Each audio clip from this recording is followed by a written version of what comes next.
Hello, my dear students. Once again, welcoming you all to the MKGen classes, and we are going through the chapter cytology, cell structure and its function.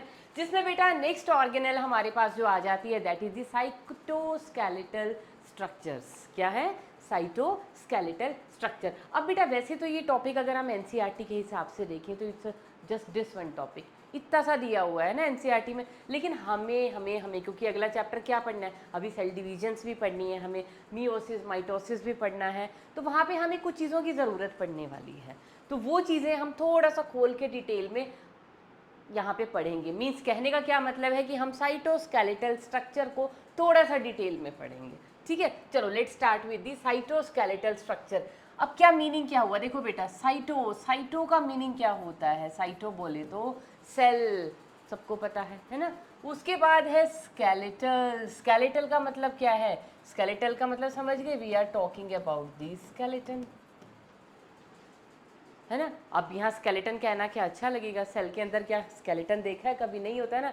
तो cell के skeleton को हम क्या बोलेंगे? Cell के skeleton के लिए अच्छा वर्ड है दैट इज द फ्रेमवर्क. अब ये सेल के अंदर, अब आपको मुद्दा तो समझ में आ गया होगा कि साइटोस्केलेटल स्ट्रक्चर का काम क्या है. सेल को फ्रेमवर्क प्रोवाइड करना. क्यों प्रोवाइड करना है ये फ्रेमवर्क? बेटा जैसे जैसे एवोल्यूशन हुई, यूकैरियोटिक सेल का साइज़ इंक्रीज़ होता चला गया, तो साइज़ को मेंटेन रखने के लिए, शेप को मेंटेन रखने के लिए, और बहुत सारे फंक्शन अभी बताऊंगी, उन सभी के लिए किस चीज़ की ज़रूरत पड़ी? एक फ्रेमवर्क की ज़रूरत पड़ी. क्योंकि कोई भी अगर कोई लिविंग चीज़ होगी, अगर आप उसको सपोज़ कीजिए सेल है या हम ही लोग हैं, सपोज़ करो हम अपने अंदर से अपना एंडोस्केलेटन हम निकाल देते हैं सारा, तो हम क्या है, क्या बन जाएंगे? हम तो जस्ट एक, वो कहते हैं ना, मसल्स का, स्किन का और सारी टिश्यूज़ का क्या, एक ढेर ऐसे बोरी की तरह नीचे गिर जाएंगे. बिल्कुल सारे कंटेंट हमारे ऐसे, और हम में ही हम ऐसे खड़े हैं, इतने स्टीफ हैं, सब कुछ है, ये सारे के सारे कंटेंट हमारे पूरे तरीके से अरेंज्ड हैं. किस वजह से? Just because of our endoskeleton. तो वही बेटा काम ये सेल के अंदर कर रहा है. तो कहाँ पे कैसा है? सबसे पहले ये जो भी फ्रेमवर्क होगा, कैसा होता है सेल के अंदर, जो भी साइटोस्केलेटल स्ट्रक्चर्स बने होंगे वो कैसे होंगे बेटा? वो होंगे प्रोटीनेशियस इन नेचर. कैसे होंगे? कभी नहीं भूलना किस चीज़ के बने हुए हैं? प्रोटीन्स के बने हुए होंगे. ठीक है. अब ये साइटोस्केलेटल स्ट्रक्चर की ज़रूरत क्यों पड़ी किसी भी सेल को? किस लिए ज़रूरत पड़ती है बेटा? For maintaining the shape of the cell. For maintaining the shape of the cell. Cell को अगर अपना शेप मेंटेन करना है तो उसके लिए किसकी ज़रूरत पड़ेगी? फ्रेमवर्क की. और वो फ्रेमवर्क कौन प्रोवाइड करेगा? Cytoskeleton structures. ये सिंपली हमारी एनसीईआरटी के अंदर लिखा हुआ साइटोस्केलेटन, तो घबराना नहीं है, मैंने स्ट्रक्चर आगे लगा दिया तो. और क्या काम है बेटा साइटोस्केलेटन का? क्या करता है ये?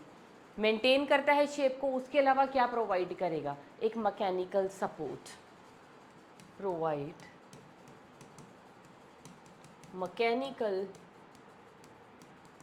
support to the cell. और क्या काम करता है बेटा? It provides motility. It provides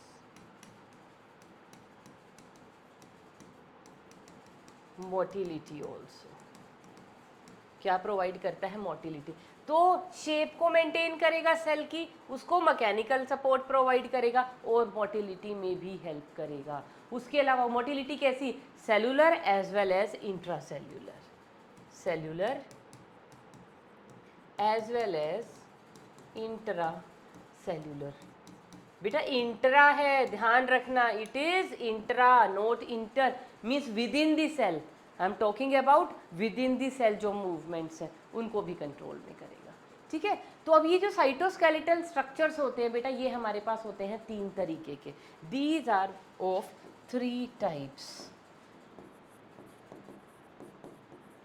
और वो 3 टाइप कौन कौन सी हैं? और ये साइटोस्केलेटन स्ट्रक्चर प्रेजेंट कहाँ पे होते हैं बेटा? In the cytoplasm. कहाँ प्रेजेंट होंगे? साइटोप्लाज्म में प्रेजेंट होंगे. तो लिख लीजिए, present in cytoplasm of the cell.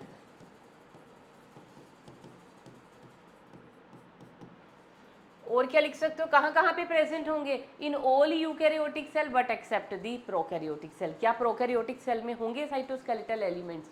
बेटा कुछ में तो अब नोटिस हुए हैं, तो जहाँ जहाँ पे नोटिस हुए हैं वहाँ वहाँ पे हम लिख देंगे, पर अभी हम लिख लेते हैं क्या है, present only in, present only मत करो, present in all eukaryotic cells. क्योंकि मैं ना कुछ आपको कुछ एग्जांपल्स दूंगी, अभी एल्गी का भी दूंगी, फंजाई भी हम लिखेंगे, है ना, कुछ लोअर प्लांट्स की भी बात करेंगे जो उनके मोटाइल स्ट्रक्चर्स हैं, किसी के जूओस्पोर्स हैं, है ना, वो उन सब चीज़ों के अंदर भी ना कहीं कहीं पे साइटोस्केलेटन मौजूद है। इसलिए मैंने सिर्फ क्या लिखा है, यूकैरियोट्स में सब में होगा, और जहाँ पे नहीं होगा वो एक्सेप्शन मैं आपको लिखवा दूँ, लेकिन प्रोकैरियोट में कहाँ कहाँ होगा वो हमें मेंशन करना पड़ेगा। इसलिए मैंने क्या लिखा, प्रेजेंट इन ऑल यूकैरियोट्स। लेकिन कौन सा एलिमेंट कहाँ पे प्रेजेंट होगा प्रोकैरियोट्स में, वो मैं आपको साथ साथ लिखवाती रहूँगी। तो बेटा 3 टाइप के होते हैं हमारे पास, कौन से? सबसे पहले will talk about the microtubules. दूसरे टाइप के जो हमारे पास साइटोस्केलेटन स्ट्रक्चर्स होते हैं वो कौन से होते हैं, उन्हें हम कहते हैं माइक्रोफिलामेंट्स। और जो थर्ड टाइप के साइटोस्केलेटन हम पढ़ेंगे वो होते हैं बेटा इंटरमीडिएट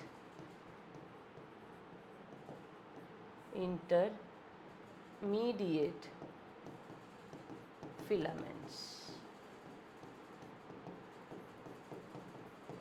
जिनको हम IFs के नाम से भी जानते हैं। चलो let's start with the first one, that is microtubules. अब ये जो माइक्रोट्यूब्यूल हैं कहाँ कहाँ पे प्रेजेंट होंगे बेटा, in the cytoplasm of all eukaryotic cell. ठीक है, अच्छा सबसे पहले ना इनकी शक्लो सूरत, चलो शक्लो सूरत हम स्ट्रक्चर में देखेंगे, पहले लिख लेते हैं मिलेंगे कहाँ कहाँ पे। Present invariably in the cytoplasm of all eukaryotic cells। पता ही है हमें यूकैरियोट्स का फीचर है। सेकंड चीज, और कहाँ कहाँ पे प्रेजेंट होगी बेटा, कहाँ पे प्रेजेंट होंगे, basal body of cilia and flagella. उसके अलावा सेंट्रियोल्स, उसके अलावा स्पिंडल फाइबर्स, उसके अलावा बेटा मोटाइल एलिमेंट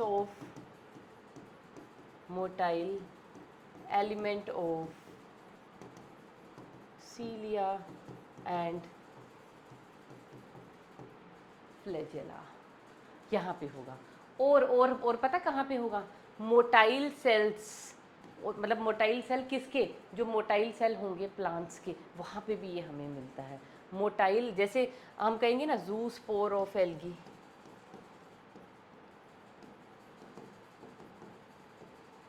उसके अलावा बेटा कुछ ब्लू ग्रीन एल्गा में भी ये मिलते हैं। ठीक है, याद रखेंगे इनको हम। तो माइक्रोट्यूब्यूल कहाँ कहाँ पे मिलेंगे ये हम लोगों ने लिख लें। इसके अलावा स्पर्म की टेल में, और वो बहुत सारी चीज़ें हैं, वो इतना नहीं, अभी उनको हम फंक्शंस में कवर अप कर लेंगे। तो मेन लोकेशंस हम लोगों ने लिख ली हैं। अब ये जो माइक्रोट्यूब्यूल है बेटा, ये कैसा स्ट्रक्चर है, देखो माइक्रोट्यूब्यूल ट्यूबुलर है, तो इनकी शेप के बारे में लिख लें, इनका स्ट्रक्चर। अच्छा चलो यहीं पे लिख लेते हैं, if I talk about their structure, अगर हम थोड़ी सी इनकी स्ट्रक्चर की बात करें तो स्ट्रक्चर कैसा है बेटा, ये है सिलेंड्रिकल ट्यूब्यूल्स। कैसे दिखते हैं ये, these looks like cylindrical hollow tubules. Cylindrical hollow tubules हैं जो सिंगली भी मिल सकते हैं, बंडल्स में भी मिल सकते हैं। तो सिंगली भी हो सकते हैं और बंडल्स में भी हो सकते हैं। ठीक है, और क्या है, किस चीज़ के बने हुए हैं बेटा, बने हुए हैं प्रोटीन ट्यूबुलिन के। उससे पहले एक चीज़ और लिख लीजिए, अनब्रांच्ड है, डेफिनेट लेंथ होती है इनकी, और प्रोटीन कौन सा है, made up of tubulin proteins, made of tubulin protein. कौन से प्रोटीन के बने होते हैं, ट्यूबुलिन प्रोटीन के। अभी स्ट्रक्चर बताती हूँ। स्ट्रक्चर से पहले बेटा एक चीज़ ऐड कर लीजिए साइटोस्केलेटन स्ट्रक्चर में, वो क्या है कि जो साइटोस्केलेटन स्ट्रक्चर जो हम पढ़ रहे हैं ना 3 टाइप के, ये ज़रूरी नहीं है कि आपको इसी फॉर्म में मिलेंगे, ये असेंबल भी हो सकते हैं, डिसेंबल मतलब कि इन असेंबल भी हो सकते हैं, और ये टूट भी सकते हैं इनकी असेंबली, मतलब कि डिसअसेंबल भी हो सकते हैं एज पर देयर नीड्स, मतलब जैसा as per the need of the cell. Cell को जब ज़रूरत होगी ये असेंबल हो जाएंगे, सेल को जब ज़रूरत होगी ये डिसअसेंबल हो जाएंगे। तो क्या लिखेंगे, can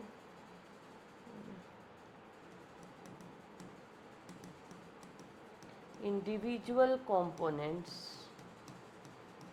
of cytoskeleton may assemble or disassemble at times। जब ज़रूरत होगी असेंबली हो गई, जब नहीं ज़रूरत है डिसअसेंबल्ड पड़े हुए हैं, और ये मूव भी कर सकते हैं कि कहीं और पे, अभी डिसअसेंबल पड़े हुए हैं, अलग अलग पार्ट्स में पड़े हुए हैं, मूव कर गए कहीं और, वहाँ पे ज़रूरत है मूव करेंगे और वहाँ जाके असेंबल हो जाएंगे, वहाँ पे काम ख़त्म हो गया डिसअसेंबल हो गए, वहाँ से चल पड़े कहीं और काम है, वहाँ पे जाके असेंबल हो गए। ठीक है, इस तरह से। तो ये बहुत बहुत बहुत इंपॉर्टेंट पॉइंट है ये असेंबली और डिसअसेंबली का बेटा, इसको तो आप इम्पॉर्टेंट डाल के लिख लीजिए, बहुत इंपॉर्टेंट है ये कि असेंबल भी हो सकते हैं और डिसअसेंबल भी हो सकते हैं। अब देखो स्ट्रक्चर कैसा है, ट्यूब्यूल्स है ना, सिलेंड्रिकल होलो ट्यूब्यूल्स हैं। कैसे हैं, ऐसे, ये इस तरह के होलो ट्यूब्यूल्स हैं।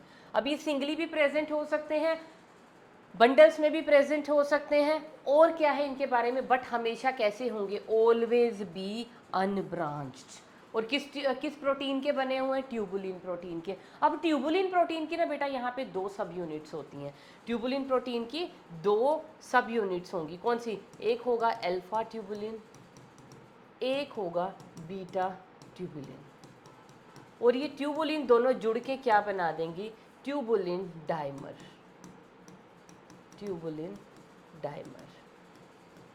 और ये ट्यूबुलिन डाइमर ना ऐसे अरेंज्ड होते हैं यहाँ पे, जैसे ये एक ट्यूबुलिन, ये डाइमर कैसे बनेगा, ये एक अल्फा इसके साथ जुड़ गया एक बीटा, एक अल्फा एक जुड़ गया बीटा, एक अल्फा एक जुड़ गया बीटा, समझ गए ना। तो alpha beta alpha beta alpha beta alpha beta, मतलब अल्फा और बीटा के जुड़ने से ये पूरा का पूरा क्या बन गया, दिस इज अ डाइमर। तो ये ऐसे alpha beta alpha beta alpha beta, मतलब एक dimer another dimer another dimer another dimer another dimer another dimer. तो इस तरह से करके लंबे लंबे से क्या बन जाएंगे, लंबे लंबे क्या बन गए, फिलामेंट्स बन गए, सॉरी ट्यूब्यूल्स बन गए। अब ये ट्यूब्यूल कितने हैं, एक माइक्रो ट्यूब्यूल के अंदर, इनको हम क्या बोलते हैं, सॉरी ट्यूब्यूल नहीं, ये ट्यूबुलिन के जो डाइमर हैं ये क्या बना देंगे, दीज विल फॉर्म दी प्रोटोफिलामेंट्स। ये देखो आपने स्ट्रक्चर ही देख लो, ये देखो बेटा अल्फा और बीटा, ध्यान देना, एक है हमारे पास अल्फा, ट्यूबुलिन प्रोटीन के बने हुए हैं ना माइक्रोट्यूब्यूल, ट्यूबुलिन प्रोटीन दो कन्फर्मेशंस में मिलेगा, अल्फा में और बीटा में। तो अल्फा वाले को बोलते हैं अल्फा ट्यूबुलिन, बीटा वाले को बोलते हैं बीटा ट्यूबुलिन। दोनों जुड़ के जो डाइमर बनाएंगे उसको हम क्या बोलते हैं, ट्यूबुलिन डाइमर या ट्यूबुलिन हेट्रोडाइमर। हेट्रोडाइमर क्यों, डिफरेंट डिफरेंट मॉलिक्यूल्स इसके अंदर हैं जो आके असेंबल हुए हैं। तो अल्फा और बीटा 2 डिफरेंट टाइप के हैं, तो सिंपली हेट्रोडाइमर बोल लो या सिंपली डाइमर बोल लो, कोई बात नहीं। ये अब पॉलीमराइज होंगे, देखो अल्फा बीटा जुड़ के क्या बना रहा है, एक dimer, alpha beta alpha beta alpha beta alpha beta alpha beta alpha beta, जुड़ गए एक के बाद एक ऑल्टरनेटिवली। तो एक dimer another dimer another dimer another another and another. तो ये डाइमर आपस में जुड़ के क्या बना देंगे, एक प्रोटोफिलामेंट बनाएंगे। क्या बनाएंगे, डाइमर विल असेंबल टुगेदर या पॉलीमराइज टू फॉर्म प्रोटोफिलामेंट। अब ऐसे ना ऐसे 13 चेन्स बना लो प्रोटोफिलामेंट्स की। देखो ये एक चेन है प्रोटोफिलामेंट की, ये सेकंड चेन है, third chain, fourth chain, fifth chain, six chain, 7 8 9 10 11 12 and 13। तो पूरी की पूरी एक के बाद एक जुड़ी हुई है, सिलेंड्रिकल है सारी की सारी, समझ रहे हो। मैंने गैप्स रख दिए पर ये सारी के सारी कैसे हैं, सिलेंड्रिकल है, मतलब कि एक सिलेंडर, उसके साथ जुड़ा हुआ ये दूसरा, उसके साथ जुड़ा हुआ ये अनदर, उसके साथ जुड़ा हुआ ये अनदर, ऐसे जुड़े हुए हैं ये टोटल 13। अब इन 13 को पकड़ो और ऐसे फोल्ड कर दो। ये जो 13 थे ना, ऐसे शीट बन गई, वो शीट को ऐसे फोल्ड कर दो। फोल्ड कर दी तो वो गोल क्या बन जाएगा, एक होलो सिलेंडर बन जाएगा। ये देखो ये क्या बन गया, एक गोल होलो सिलेंडर। अब होलो इसलिए नहीं दिख रहा, ये एंड भी और ये एंड भी, इनको एटलीस्ट एक एंड से होलो आपको दिखाना चाहिए था। हाँ यहाँ से दिख रहा है ना, देखो ये दिस इज द एंड, ऐसे ऐसे सर्कल कर रहा है ये, समझ रहे हो। तो ये एक एंड होलो, ये अंदर क्या जा रहा है, ये वाला पोर्शन, ये क्या है, this is the hollow portion. तो अंदर से ये होलो है और बाहर से, बाहर ये किस चीज़ का बना हुआ है, 13 रोड्स ऑफ प्रोटोफिलामेंट्स का। तो अगर मैं इसका बेटा सेक्शन काटूं, अगर मैं इसका ऐसे सेक्शन काटूं, मतलब ये ऐसे गोल हो गया सिलेंड्रिकल, जैसे अपना पेन होता है ना, पेन का बीच में से रिफिल निकाल दो, उसकी जो बॉडी बचेगी बॉल पॉइंट पेन की, वो क्या बन गया हमारे पास, पूरा का पूरा माइक्रोट्यूब्यूल। अब उस माइक्रोट्यूब्यूल को मैंने ऐसे काटा, उसका ट्रांसफर सेक्शन, मैंने इसका ट्रांसफर सेक्शन काटा, और जब ट्रांसफर सेक्शन काटूंगी और उसको सामने से देखूंगी तो मुझे वो कैसा दिखाई देगा, क्या दिखाई देगा बेटा, मुझे उसके अंदर दिखाई देंगी 13, 1 2 3 4 5 6 7 8 7 8 9 10 11 12 एंड 13। इस तरह से 13 मेरे को क्या दिखेंगी उसके अंदर, सब यूनिट्स क्या हैं ये, देखो इनको काउंट कर लें एक बार। This is 1, this is 1 2 1 2 3 4 5 6 7 8 9 10 11 12 and 13। ये 13 क्या है, समझ गए ना, ये 13 ये हैं, 1 2 3 4 5 6 7 8 9 10 11 12 13। मैंने इनको ऐसे फोल्ड कर दिया। फोल्ड करोगे और ऊपर से इसको देखोगे, ये जो सिलेंडर बन गया लंबा सिलेंडर, सिलेंडर को आप ऊपर से देखोगे तो 1 2 3 4 5 6 8 9 10 11 12 13, 13 आपको सब यूनिट्स दिखाई देंगी ना। ये 13 सब यूनिट्स किस चीज़ की हैं, ये क्या हैं, ये क्या हैं, ट्यूबुलिन के डाइमर की ही तो बनी हुई हैं। तो 13 प्रोटोफिलामेंट्स असेंबल होंगे यहाँ पे, और जिससे क्या बन जाएगा, एक माइक्रोट्यूब्यूल। समझ आ गई। तो एक माइक्रोट्यूब्यूल के अंदर क्या होगा, 1 माइक्रोट्यूब्यूल कितने का बनेगा, 13 प्रोटोफिलामेंट्स। दोबारा बता दूं एक बार, 13 प्रोटोफिलामेंट कैसे बनेंगे, पहले एक बनाना सीखें। एक प्रोटोफिलामेंट किस चीज़ का बना हुआ है, this is 1 dimer, another dimer, another dimer, another, alpha beta के डाइमर है। ये डाइमर ऑल्टरनेटिवली जुड़ गए, alpha beta alpha beta alpha beta alpha beta, मतलब अल्फा बीटा एक डाइमर, अल्फा बीटा एक डाइमर, एक डाइमर एक डाइमर, तो ये पूरा एक प्रोटोफिलामेंट है। अब ये जो एक चेन बनी है डाइमर की, दिस इज 1 प्रोटोफिलामेंट। ऐसे ही 13 प्रोटोफिलामेंट की चेन को लगा लो, this is 1 chain, this is another another another another another another, ऐसे 13 लग गए, पूरी एक शीट बन जाएगी। और शीट को हमने क्या कर दिया, फोल्ड। फोल्ड करके हमारे पास क्या आ जाएगा, अच्छा जैसे आपके पास कोई पेन कॉपी का पेपर पड़ा होगा ना, उस पेपर को लो, उस पेपर को रोल कर दो, एंड टू एंड रोल करेंगे, ऐसे कर्ल करेंगे तो हमारे पास क्या बन जाएगा, एक सिलेंडर बन जाएगा ना। और वो सिलेंडर अंदर से क्या होगा, होलो होगा। कैसा होगा, अनब्रांच्ड होगा। तो ये जो होलो सिलेंडर बना है, ये क्या है, दिस इज द माइक्रोट्यूब्यूल। इसके सब यूनिट्स क्या हैं, ट्यूबुलिन डाइमर। ट्यूबुलिन डाइमर के सब यूनिट क्या हैं, अल्फा एंड बीटा ट्यूबुलिन। समझ में आ गए। और एक माइक्रोट्यूब्यूल में कितने प्रोटोफिलामेंट्स हैं, लंबे लंबे, 13 प्रोटोफिलामेंट्स की चेन है हमारे पास। समझ में आ गया। और प्रोटोफिलामेंट किस चीज़ का बना हुआ है, अल्फा बीटा ट्यूबुलिन डाइमर्स का बना हुआ है, बस कुछ भी नहीं। उसके अलावा जो हमें चीज़ें याद रखनी है, वो क्या याद रखना है बेटा, डायमीटर। ये जो पूरा एक ट्यूब्यूल बना है हमारे पास, ये क्या है, माइक्रो ट्यूब्यूल। इसका बेटा ये वाला जो डायामीटर है, ये डायामीटर कितना है बेटा हमारे पास, दिस इज 25 नैनोमीटर। अब क्योंकि यहाँ पे लगी हुई हैं सब यूनिट, कितनी होगी, 1 2 3 4 5 6 7 8 9 10 11 12 एंड 13। ये 13 सब यूनिट्स का बना हुआ है ना। 13 ही आएंगी ना ऊपर, क्योंकि इसके नीचे क्या है, माना ये अल्फा है तो नीचे क्या आ जाएगी, beta, sorry alpha beta alpha beta alpha beta alpha beta alpha beta करते करते एक protofilament, this is another chain, alpha beta alpha beta alpha beta alpha beta alpha beta alpha, ये another protofilament, another another another, और 13 आपस में क्या है, इकट्ठा होके इन्होंने एक सिलेंडर बनाया, दैट सिलेंडर इज माइक्रोट्यूब्यूल, और उसका जो आउटर डायामीटर है दैट इज 25 नैनोमीटर, और ये जो अंदर का डायामीटर है बेटा ये कितना होगा, ये जो अंदर का डायामीटर है, this diameter will be 15 nanometer, ये कितना होगा, इसको कहाँ लिखें, यहाँ लिख दें 15 नैनोमीटर, दिस इज नैनोमीटर, इसमें लिखा हुआ है, नहीं लिखा हुआ, तो दिस इज 15 नैनोमीटर, तो बाहर का डायामीटर दिस होल इज 25, और ये जो अंदर का ये जो होलो बच रहा है इतना, उस होलो का कितना है बेटा, इट इज़ 15 नैनोमीटर। बस ये डायमीटर पता होना चाहिए। This was all about the structure. तो स्ट्रक्चर में ट्यूबुलिन हीट्रोडाइमर ऑल्टरनेटिवली अरेंज होकर बनाएंगे प्रोटोफिलामेंट। ऐसे 13 प्रोटोफिलामेंट आपस में ज्वाइन होकर क्या बना देंगे, एक माइक्रोट्यूब्यूल। उस माइक्रोट्यूब्यूल का आउटर डायामीटर क्या होगा, आउटर रेडियस का जो होगा outer diameter that will be 25 nanometer. Internal जो होगा वो कितना होगा, 15 नैनोमीटर। होलो होगा, अनब्रांच्ड होगा, सिलेंड्रिकल होगा। समझ में आ गया बेटा, बहुत इजी है स्ट्रक्चर, कुछ ज़्यादा कोई डिफिकल्टी नहीं है माइक्रोट्यूब्यूल में। उसके बाद आ जाइए बेटा फंक्शंस ऑफ माइक्रोट्यूब्यूल। अब फंक्शंस में क्या है, देखो बड़ा इंटरेस्टिंग से हैं इसके फंक्शन। बता सकते हो क्या क्या फंक्शंस हैं? एक तो क्या प्रोवाइड कर रहा है, मैकेनिकल सपोर्ट। सपोर्ट तो लिखना ही लिखना है। तीन साइटोस्केलेटन बताए ना, microtubule, microfilament and intermediate filament. तो हमें मैकेनिकल सपोर्ट तो लिखना ही लिखना है। उसके अलावा क्या क्या काम कराता है ये बेटा, बेसल बॉडी फॉर्मेशन,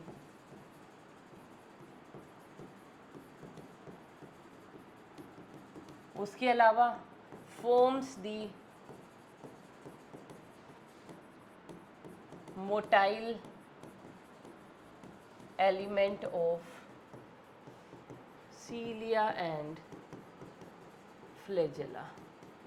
अच्छा, अब यहाँ से मुझे एक चीज़ और याद आई बेटा, ये जो ट्यूबुलिन प्रोटीन है ना जिसका ये बना हुआ है, अगर इस ट्यूबुलिन प्रोटीन के बारे में कभी कोई पूछे कैसा प्रोटीन है ये, this is a non contractile protein, this is a non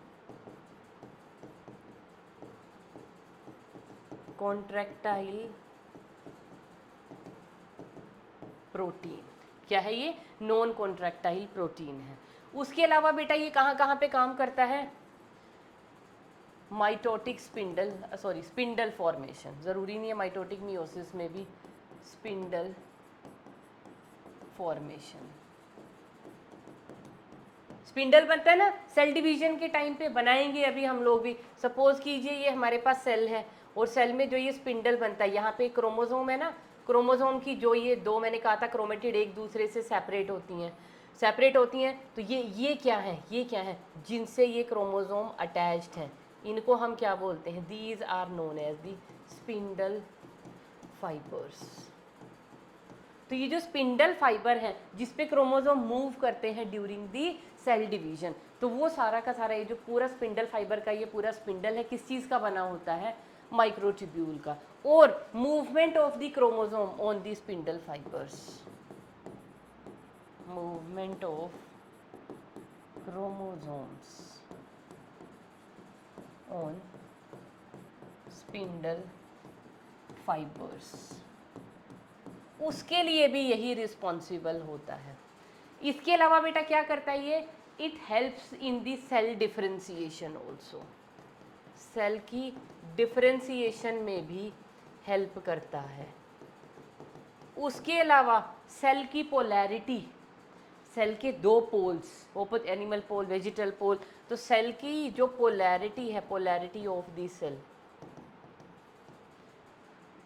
वो भी ये डिटरमिन करता है। उसके अलावा बेटा इट डिटरमिन्स दी किस चीज़ की, सेल प्लेट फॉर्मेशन, सुनी होगी ना हमने सेल प्लेट फॉर्मेशन, तो सेल प्लेट फॉर्मेशन में भी ये क्या करता है, सेल प्लेट फॉर्मेशन।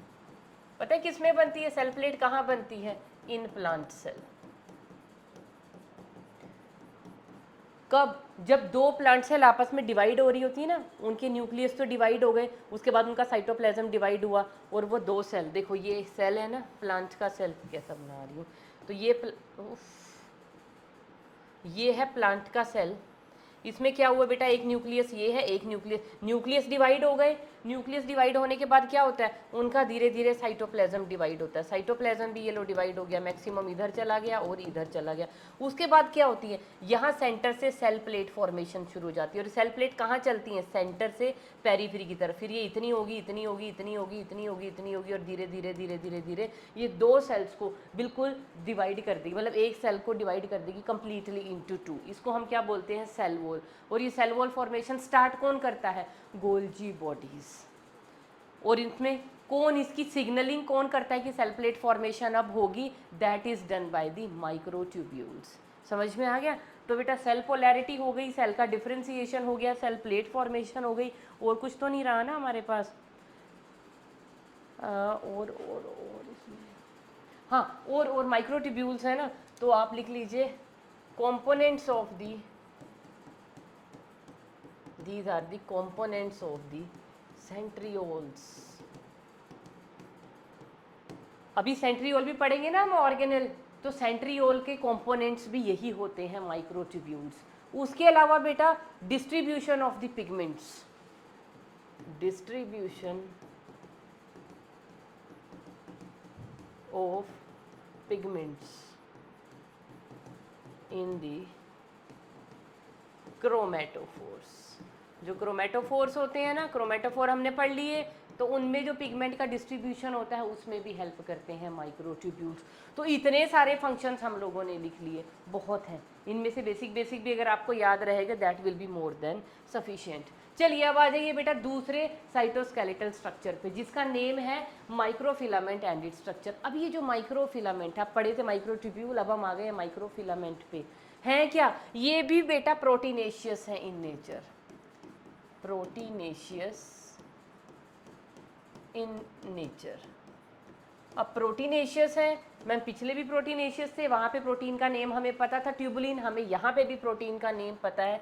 यहाँ पे प्रोटीन का नेम होता है बेटा जी एक्टिन। चलो आप एक्टिन ही याद रखो, इतना डिटेल में आपको क्या जाना। तो यहाँ पे कौन सा प्रोटीन होता है बेटा, एक्टिन प्रोटीन। और एक्टिन प्रोटीन की कौन सी फॉर्म, ग्लोब्यूलर, इसलिए मैं जी लिखने की कोशिश कर रही थी। तो एक्टिन के नीचे आपको लिखना है, तो लिख लीजिए ये कैसा है, एक ग्लोब्यूलर प्रोटीन है। और कैसा है, ग्लोब्यूलर है, और एक कॉन्ट्रैक्टाइल प्रोटीन है। ग्लोब्यूलर है और कॉन्ट्रैक्टाइल प्रोटीन है। वो कैसे थे, ट्यूब्यूल लाइक थे, सिलेंड्रिकल थे, होलो थे। ये कैसे होंगे, सॉलिड रोड लाइक। देखो ये रहा इनका diagram, solid road like structures. क्या है, सॉलिड रोड लाइक स्ट्रक्चर्स है। कहाँ पे प्रेजेंट होते हैं यूजुअली ये, बेटा ये प्रेजेंट होते हैं प्लाज्मा मेम्ब्रेन को एक फ्रेमवर्क प्रोवाइड करवाने के लिए प्रेजेंट होते हैं। कहाँ प्रेजेंट होंगे, just beneath the plasma membrane. तो कहाँ पे प्रेजेंट होंगे, provides framework to plasma membrane. PM का मीनिंग तो आप समझने लगे, मैं पूरा नहीं लिख रही हूँ, प्लाज्मा मेम्ब्रेन। तो सपोज कीजिए ये हमारे पास सेल है, तो सेल के नीचे यहाँ पे प्रेजेंट होते हैं, यहाँ पे प्रेजेंट होते हैं माइक्रोफिलामेंट। क्या प्रोवाइड करते हैं उसको, स्ट्रक्चरल फ्रेमवर्क, उसको मैकेनिकल सपोर्ट प्रोवाइड करते हैं, यहाँ पे प्रेजेंट होंगे। ठीक है, और कहाँ पे प्रेजेंट होते हैं बेटा, ये प्लाज्मा मेम्ब्रेन में। और कहाँ पे प्रेजेंट है, अगर यहाँ, और मैक्सिमम ये कहाँ पे प्रेजेंट होते हैं, इन दी मसल सेल्स। कहाँ प्रेजेंट होंगे, इन मसल सेल्स। और मसल सेल्स में जब ये प्रेजेंट होंगे ना बेटा, इनका नेम पता है क्या हो जाता है, इनको हम बोलते हैं मायोफिलामेंट्स। जब ये मसल सेल में प्रेजेंट होंगे तो इनका नेम क्या हो जाएगा, these are known as the myofilaments.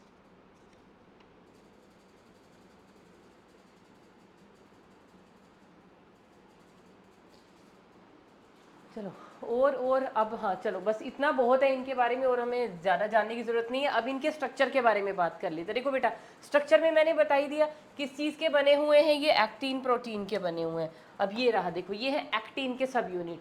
मैंने क्या कहा, एक्टिन कौन सा, ग्लोब्यूलर। तो ग्लोब्यूलर का मतलब समझ गए ना, गोल गोल। तो ये देखो गोल गोल एक्टिन के। और एक्टिन के अलावा थोड़ा थोड़ा सा एक और प्रोटीन प्रेजेंट होता है जिसको हम बोलते हैं मायोसिन।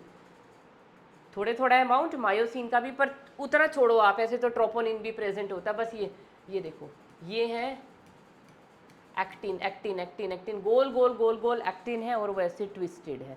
तो उससे क्या बन गया, सॉलिड। तो ये माइक्रो फिलामेंट किस चीज़ का बना हुआ है, एक्टिन प्रोटीन का। ये एक गोल क्या है, एक्टिन मॉलिक्यूल है। इसका डायामीटर कितना है, 6 नैनोमीटर है। ये आ गया बेटा, देखो ये कंप्लीट डायग्राम आ गया। इसमें माइक्रोट्यूब्यूल भी है जो हम पीछे पढ़ के आए हैं।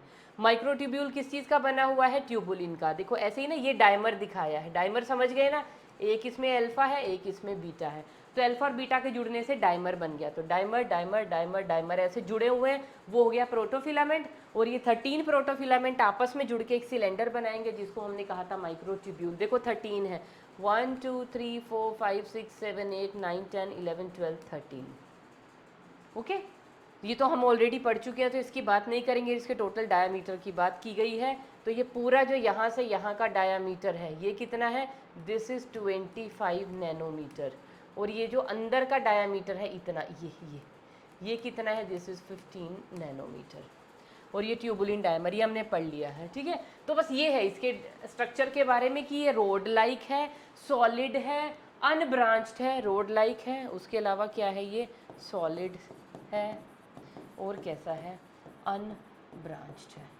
कहाँ प्रेजेंट होता है मैंने आपको वो भी बता दिया है। अब हम बात कर लेते हैं इसकी फंक्शंस की। फंक्शन क्या क्या है इसके, फंक्शन में क्या क्या लिखेंगे बेटा। देखो ये हेल्प कराता है मूवमेंट में तो कराएगा ही, क्योंकि एक तो क्या प्रोवाइड करेगा, support to the plasma membrane, क्योंकि प्रेजेंट कहाँ होता है, प्लाज्मा मेम्ब्रेन के नीचे प्रेजेंट होता है। उसके अलावा किस चीज़ में हेल्प करेगा, इंट्रा सेल्यूलर मोटिलिटी में। उसके अलावा बेटा ये हेल्प करेगा, जो माइक्रोफिलामेंट्स हैं ये साइक्लोसिस मूवमेंट्स में। साइक्लोसिस, साइक्लोसिस समझते हो ना, movement of the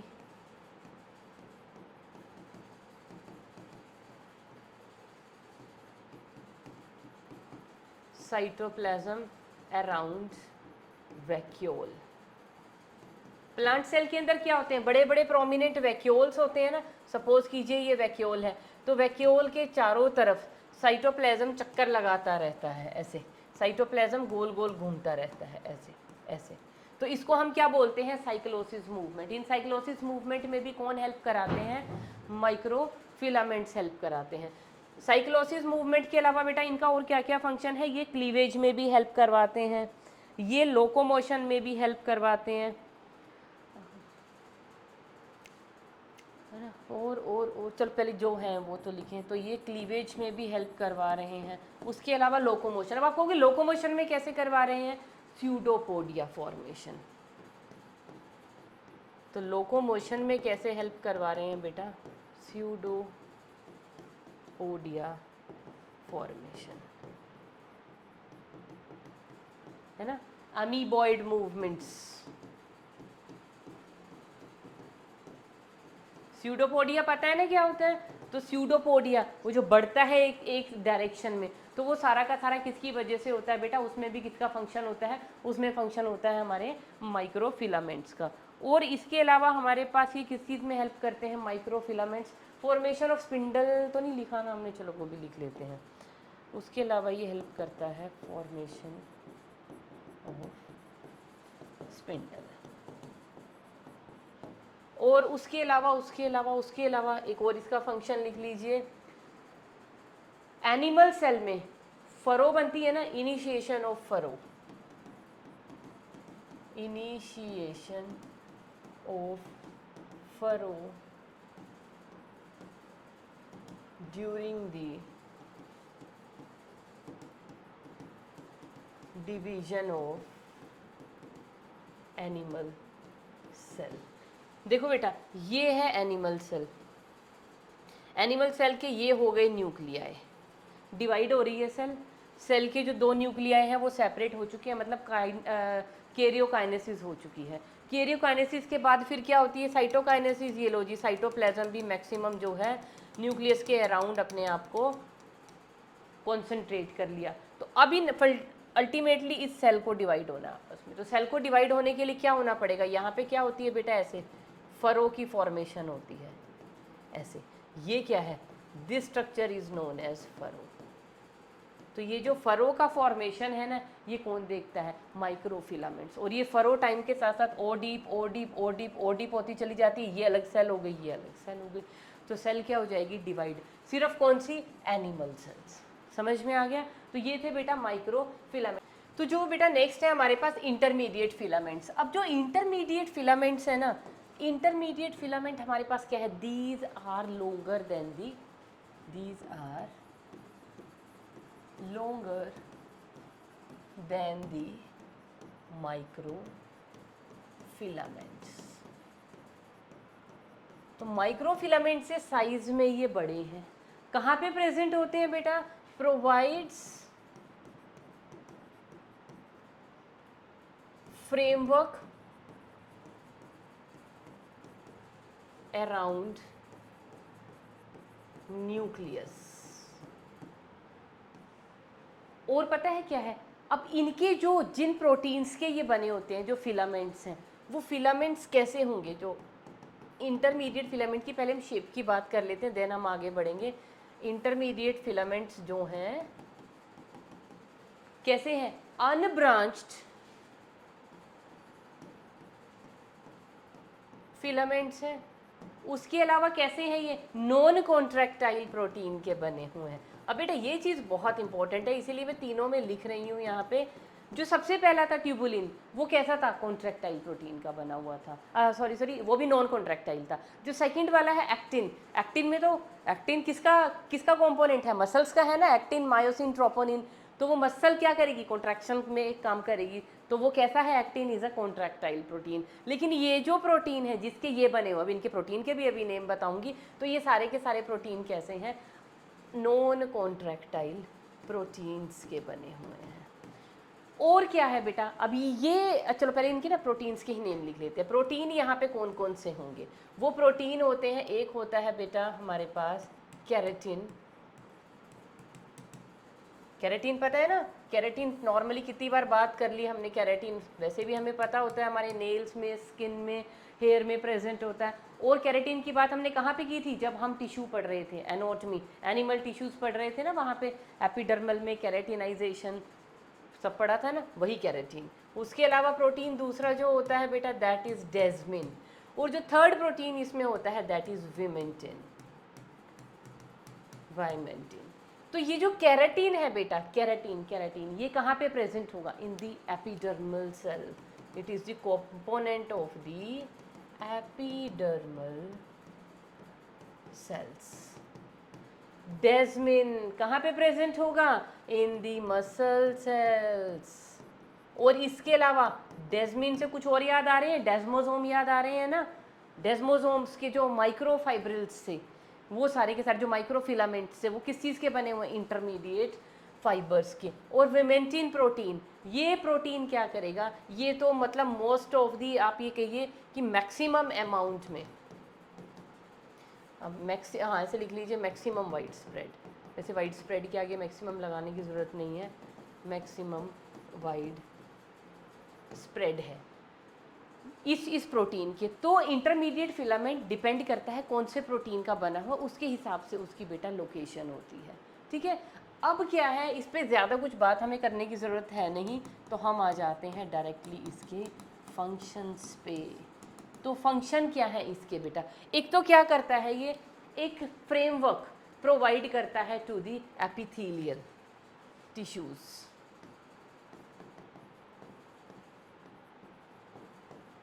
framework to the epidermal tissues keratinisation के थ्रू और बताऊं बेटा, जो न्यूरोफाइब्रिल्स पता है ना कहाँ होती है? न्यूरोफाइब्रिल्स न्यूरॉन्स से निकलती है ना न्यूरोफाइब्रिल्स, वो भी क्या है? न्यूरोफाइब्रिल्स भी किस चीज़ की बनी हुई हैं? Intermediate filaments. तो न्यूरोफाइब्रिल को बनाने में हेल्प कर रहा है।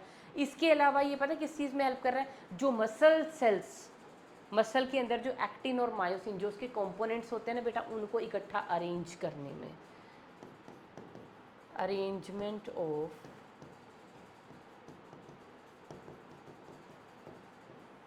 Muscle components. और इसका फंक्शन है बेटा scaffolding, provide scaffolding to the chromatin. Scaffolding का मतलब समझते हो? स्कैफोल्डिंग का मतलब क्या होता है? देखो न्यूक्लियस के अंदर क्या प्रेजेंट होता है हमारे पास? Chromatin material. तो क्रोमेटिन मटेरियल अपने आप को कंडेंस करता है in the form of chromosomes. अब क्रोमोसोम्स को अपनी शेप को मेंटेन रखने के लिए क्या चाहिए? फ्रेमवर्क चाहिए। और वो फ्रेमवर्क, वो स्कैफोल्डिंग कौन प्रोवाइड करते हैं? Intermediate filament. अब ये स्कैफोल्डिंग क्या होती है? जब हम किसी बड़ी बिल्डिंग को बनाते हैं तो उसके आसपास हम लोग वुडन के या आयरन के बड़े बड़े रोड से एक फ्रेमवर्क नहीं बना देते साइड में, जिसको हम बोलते हैं पाड़ बांधना, या है ना ऐसे कुछ बोलते हैं। तो बस वो समझ गए ना आप लोग, बिल्डिंग के साइड में हम बनाते चले जाते हैं। तो वो क्या होती है? That is scaffolding. क्या प्रोवाइड करती है? स्ट्रक्चरल फ्रेमवर्क प्रोवाइड कर रही है, सपोर्ट प्रोवाइड कर रही है। तो वही काम किनका है? इंटरमीडिएट फिलामेंट्स है। इसके अलावा भी बेटा इसका जो है ये ऑर्गेनेलीज को जगह पे, उनकी जगह पे रखने के काम आता है। क्या करता है? Keep the organelles in place. और उसके अलावा क्या करता है? जो हमारी न्यूक्लियर मेम्ब्रेन है उसको कंटिन्यू करता है with the cell membrane. Nuclear membrane को कंटिन्यू कराता है विद दी सेल मेम्ब्रेन। और जो डेस्मोसोम के क्या थे? माइक्रोफिलामेंट्स थे ना, या माइक्रोफाइब्रिल्स, वो भी किस चीज़ के बने हुए थे बेटा? इंटरमीडिएट फिलामेंट्स के। ठीक है, तो इतना वैसे तो बहुत ज़्यादा हो गया इंटरमीडिएट फिलामेंट के बारे में, इतना हमें कुछ ज़्यादा जानने की इनके बारे में ज़रूरत नहीं थी। लेकिन ये क्योंकि हम साइटोस्केलेटन की बात कर रहे थे, माइक्रोट्यूब्यूल की माइक्रोफिलामेंट की, तो इनको हम छोड़ नहीं सकते थे। So we discussed. तो यहाँ पे बेटा हमें मेन याद क्या रखना है साइटोस्केलेटन स्ट्रक्चर में? कि 3 टाइप के साइटोस्केलेटन हैं। माइक्रोट्यूब्यूल्स हैं जो किस चीज़ के बने हुए हैं? नॉन कॉन्ट्रैक्टाइल प्रोटीन ट्यूबुलिन के डाइमर जो है वो ऑल्टरनेटिवली अरेंज, मतलब डाइमर अरेंज्ड है in the form of protofilament. और वो 13 प्रोटोफिलामेंट आपस में अरेंज होकर बनाता है एक माइक्रोट्यूब्यूल। फंक्शन मैंने उसके बता दिए। उसके बाद माइक्रोफिलामेंट किस चीज़ के बने हुए हैं? कॉन्ट्रैक्टाइल एक्टिन प्रोटीन के। और सारे के सारे कैसे हैं? ये अनब्रांच्ड हैं। पहला जब हमने माइक्रोट्यूब्यूल पढ़ा अनब्रांच, जो दूसरा माइक्रोफिलामेंट है अनब्रांच, जो तीसरे हमने पढ़े इंटरमीडिएट फिलामेंट वो भी क्या है? अनब्रांच्ड है। और बाकी हम लोगों ने मेन इसके क्या याद रखने हैं बेटा? इनका स्ट्रक्चर याद रखना है, टाइप ऑफ प्रोटीन याद रखना है, इनके फंक्शंस याद रखने। क्योंकि अगर अब आप यहाँ पे पढ़ लोगे ना तो आपको समझ में आएगा कि क्यों हमने इनको इतनी डिटेल में पढ़ा। जब हम अगले चैप्टर में जाएंगे ना, सेल डिवीजन जब हम करेंगे, तो वहाँ पे आपको समझ में आएगा कि बहुत अच्छा हुआ हम इनको डिटेल में पढ़ के वहाँ पे आ गए, नहीं तो अब हमें कुछ भी समझ नहीं आता। तो in the next lecture we'll take up centrosome, centriole, cilia and flagella. That's all for today. Have a good day.